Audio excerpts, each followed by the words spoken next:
I'm giving you guys a full screen view, just so you can see where I am at a story at any given point. So I'm pretty early into here, around chapter 5. I just typed this sentence, and I wanted to talk about how you reveal the way a character looks when the character is in a first person point of view. There's a few ways to do it. What you don't want to do is have them looking in a mirror in chapter 1, basically. Um, but right here, my main character Ruby is looking at a profile on a dating app that her roommate has set up for her, and she's inspecting the pictures that her roommate has chosen. So this is one of those helpful cheat ways where she's assessing the picture objectively that she can tell the reader how she looks. So I have her say, the first is a close up cropped from a patio party we had when Sammy's grandma Letty came to visit last fall. I look good with last year's tan, still bringing out the gold in my complexion from my dad's Mexican genes. Now, this character's dad is second generation Mexican, her mom is white. It's not a book about identity, but I'm still going to have this all read by a sensitivity reader, an authenticity reader before I put it out there. But for right now, I'm just putting that, and then I'll consult with someone about what is a way to write that to make sure that I'm in no way being insensitive to anyone.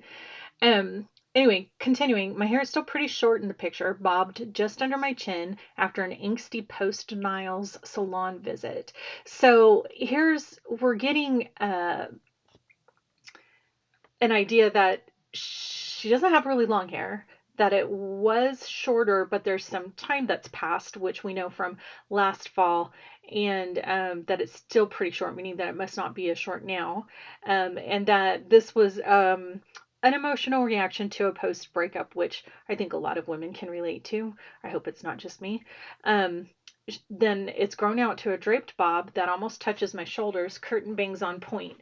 So now she's letting us know where she is now, and she's kind of comparing the external changes from where she was at this point last year. And then I wrote this, and it's Madison tells me it's how all the French girls wear it, but I just like it because I feel good in it. So I just thought that this would be a little bit more characterization. It's going to tell us that Ruby isn't choosing things because it's trendy, which Madison readers will know from the previous books in the series is a fashion plate. But that's not why Ruby's choosing it. It's because that's what feels good to her. So that tells us a little bit about Ruby. However, there are still other features of hers I need to describe. And if I keep this sentence right here, I can't really do that. It's going to be weird if I go in and start picking up other features. So I'm just going to take that out. We already know enough that it was short. She cut it after a post Niles visit.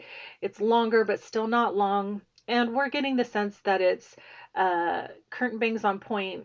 It's an in hairstyle. Anybody who wants to know what that looks like can go Google draped bob or curtain bangs. But I still have to figure out how I want to add in her other features.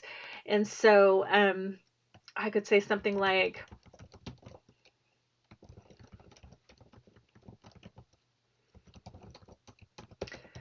my eyes are kind of scrunched, but not in a bad way. You can still tell they are dark brown, and I look like I'm having fun. Maybe, no, let's see. I guess by then Niles and I had been broken up long enough that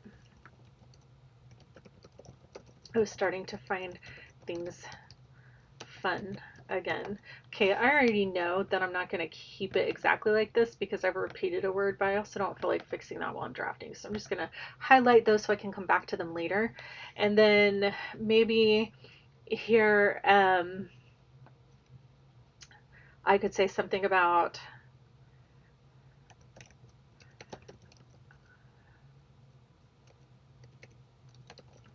have on much makeup. It's not my thing, but I've got, but I'm wearing my favorite lip gloss, um, and it maybe I could say peach lip gloss. I don't know. Um, and it shows off the wide smile I inherited from my mom. Okay. And then just so that we're not totally stuck in this, her talking about herself the whole time, I'll probably add something right here. She's going to say out loud because we've been in internal thought.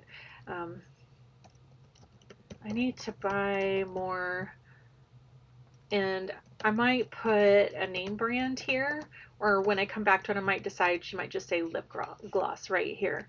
Or if I feel like this description is too long, I could say, I could move that here. I need to buy more lip gloss. I say noticing how that color, let's see, how the peach gloss in the picture sets off the wide smile I inherited from my mom. I ran out last month and it should be a keeper. Okay, so now I've at page 32, 5 chapters in, finally gotten into what my character looks like by having her look at this picture that her roommate selected. And each time I'm choosing a detail, I'm not only emphasizing either what she likes or doesn't like about herself, but I'm trying to add a little bit of characterization. So we know that her eyes are brown, but she doesn't mind that her face is scrunched up as she's smiling because she likes what that says about her character. So just another example of how you can work little things in without just info dumping or listing.